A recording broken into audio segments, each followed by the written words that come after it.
perusahaan. Kemudian ada kreditur. Dia itu membutuhkan informasi akuntansi itu sebagai bahan penilaian kemampuan perusahaannya dalam membayar utang tepat waktu kepada kreditur atau pemberi pinjaman. Kemudian ada masyarakat dan pelanggan. Mereka itu membutuhkan informasi akuntansi itu sebagai bahan penilaian terhadap perkembangan entitas, terutama dalam kegiatan dan kontribusi perusahaan terhadap perekonomian nasional dan pelayanan terhadap masyarakat dan juga pelanggan-pelanggan yang mereka dapatkan. Tentang etika profesi akuntan, bahwa etika profesi akuntan itu adalah ilmu yang mempelajari perilaku baik buruknya seorang akuntan. Bahwa etika profesi akuntan juga adalah seperangkat standar sikap yang dirancang secara praktis, realistis, dan idealis bagi para anggota profesi yang bersangkutan. Diantaranya itu tentang tanggung jawab profesi, bagaimana dia kepentingan publik, kemudian ada integritas dalam menyelesaikan seluruh tugasnya, dan tanggung jawab yang profesional, kemudian ada kerahasiaan dan kompetensi dan kehati-hatian dalam menjalankan tugas yang jadi seorang yang profesional.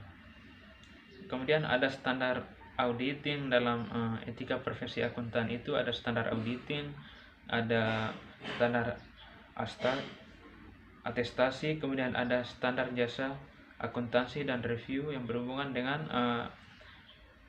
pelaporan atas keuangan yang komparatif dan laporan kompilasi dan atas laporan keuangan yang diasumsikan dapat berguna ya bagi para pemangku kepentingan. Kemudian ada standar jasa konsultasi berhubungan dengan standar akuntan sebagai praktisi, yaitu kecakapan profesional. Kemudian ada penggunaan kemahiran profesional dengan cermat dan saksama. Kemudian itu ada perencanaan dan pengawasan, dan juga ada data yang relevan dan memadai. Kemudian itu ada standar pengendalian mutu yang berhubungan dengan peraturan mengenai sistem pengendalian mutu kantor yang akuntan publik. Kemudian ada perumusan kebijakan dan prosedur pengendalian mutu. Kemudian ada standar pelaksanaan dan laporan review mutu. Aturan etika kompartemen akuntan publik juga berkaitan dengan independensi, integritas, dan objektivitas. Kemudian ada standar umum dan prinsip akuntansi. Kemudian ada tanggung jawab yang penuh kepada pelanggan. Berikut itu ada standar akuntansi yang berlaku di Indonesia. Ada 5 standar akuntansi yang berlaku di Indonesia. Itu ada standar akuntansi keuangan atau SAK. Sejak tahun 2012 Ikatan Akuntansi Indonesia itu mengadopsi standar dari International Financial Reporting Standard atau disingkat dengan IFRS. Bahwa IFRS itu merupakan standar akuntansi yang dipakai oleh negara-negara di Eropa dan juga menjadi standar global. Bahwa manfaat dari penggunaan SAK itu adalah meningkatkan daya banding laporan keuangan, kemudian memberi informasi yang berkualitas di pasar modal internasional, menghilangkan hambatan arus modal internasional dengan mengurangi perbedaan dalam ketentuan laporan keuangan, dan juga mengurangi biaya laporan keuangan bagi perusahaan multinasional. Standar akuntansi keuangan yang ditetapkan itu untuk entitas dengan akuntabilitas publik itu seperti perbankan, kemudian ada asuransi dan juga BUMN. Indonesia melakukan adopsi melalui 2 tahap terhadap standar akuntansi keuangan itu sendiri. Tahap pertama itu tanggal 1 Januari 2012 dan juga tanggal 1 Januari 2015. Dalam laporan keuangan menurut SAK itu ada laporan posisi keuangan, kemudian ada laporan laba rugi, kemudian laporan penghasilan konversif lainnya, kemudian ada laporan perubahan ekuitas, serta laporan arus kas. Catatan atas laporan keuangan memiliki karakteristik, yaitu berbasis prinsip, memberikan acuan umum bagaimana transaksi itu diterapkan, kemudian ada membutuhkan professional judgment pada penerapan akuntansi SAK yang memberikan prinsip dasar yang bisa jadikan acuan dalam penerapan satu transaksi yang memenuhi kriteria ditetapkan standar akuntansi. Kemudian menggunakan nilai wajar dalam penilaian sehingga perlu penyesuaian. Kemudian mengharuskan pengungkapan yang lebih banyak baik kuantitatif maupun kualitatif. Yang kedua itu standar akuntansi keuangan entitas tanpa akuntabilitas publik yang dikeluarkan pada tanggal 1 Januari 2011 bahwa ETAP atau entitas tanpa akuntan publik itu akan mampu menyusun laporan keuangan tersendiri, dapat audit dan mendapatkan opini audit. Dengan demikian dapat menggunakan laporan keuangannya untuk pengembangan usaha.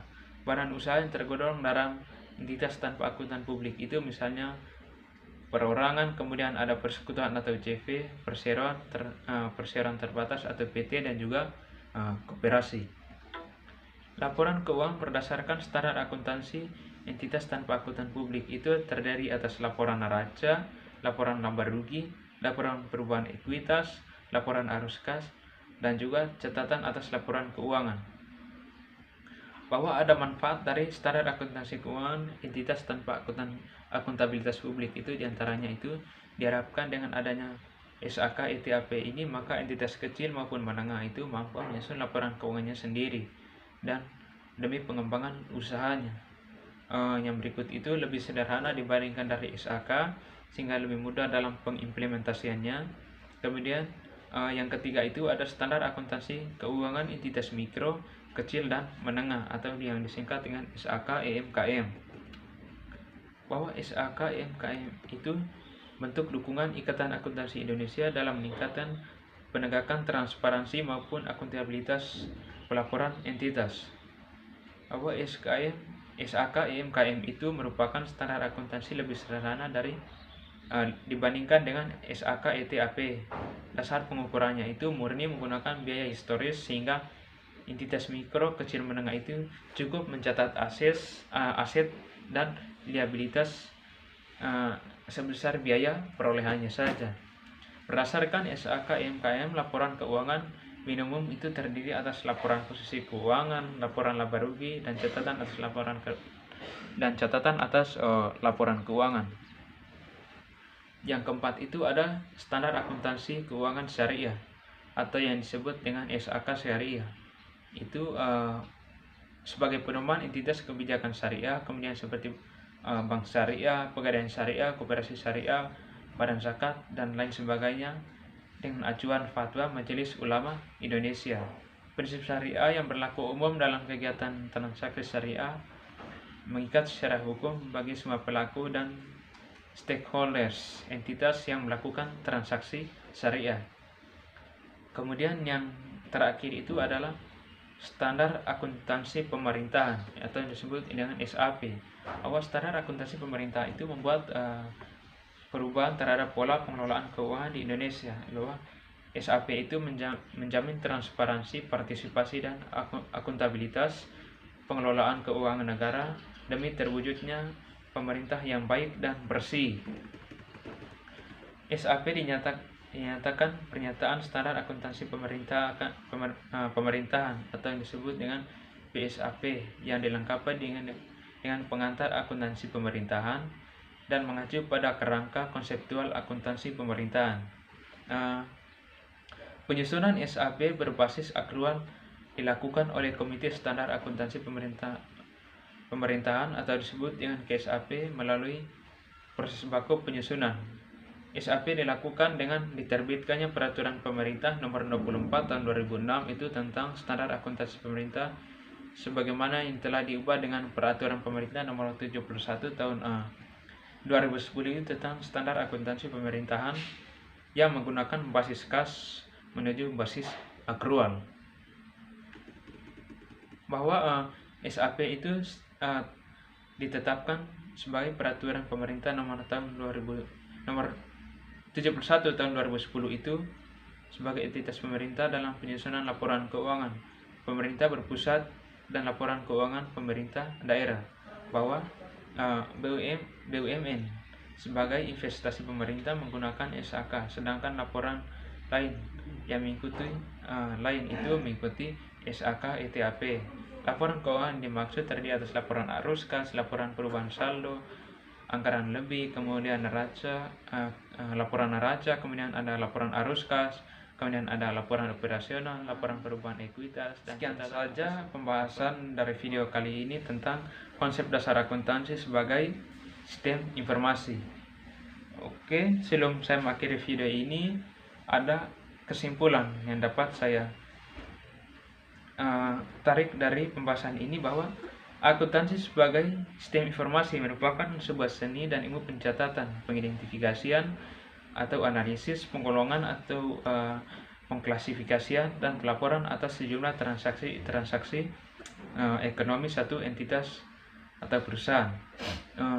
Namun sebelum itu perlu diketahui tentang bagaimana konsep dasar akuntansi sebagai sistem informasi yang berkaitan dengan prinsip dasar akuntansi, bagaimana karakteristik kualitas informasi akuntansi itu sendiri, dan juga bagaimana sih jenis standar akuntansi yang berlaku di Indonesia itu sendiri.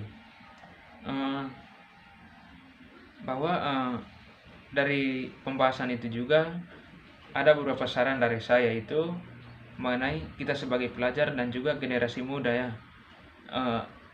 berkaitan dengan latar belakangnya tadi, bahwa terdapat juga bahwa akuntansi itu akan hilang di masa depan. Jadi menurut saya itu adalah suatu hal yang mustahil, karena dimana juga kita sebagai generasi muda, kita itu harus lebih menekankan pada bisa menerapkan pendidikan pengetahuan itu dengan berinovasi dan juga berkreativitas yang tinggi dalam pengembangan ilmu pengetahuan yang kita dapatkan di bangku perkuliahan dan juga pendidikan sebelumnya. Kita itu dituntut untuk selalu berkreasi ya, dan juga berinovasi. Kita itu harus bisa menciptakan hal-hal yang baru yang dapat bermotivasi kepada orang lain dan juga diri kita sendiri kepada pengetahuan yang kita dapatkan itu ke masa yang akan datang ya. Dan juga saran saya bagi para penonton ataupun penikmat video ini, jangan lupa untuk like, comment, dan subscribe dari channel saya agar saya dapat memberikan wawasan dan juga video-video terbaru menyangkut dengan akuntansi dan juga pengetahuan pendidikan lainnya. Oke, sekian saja materi dan juga pembahasan kita pada pada kesempatan ini. Atas waktu dan kesempatannya saya ucapkan terima kasih.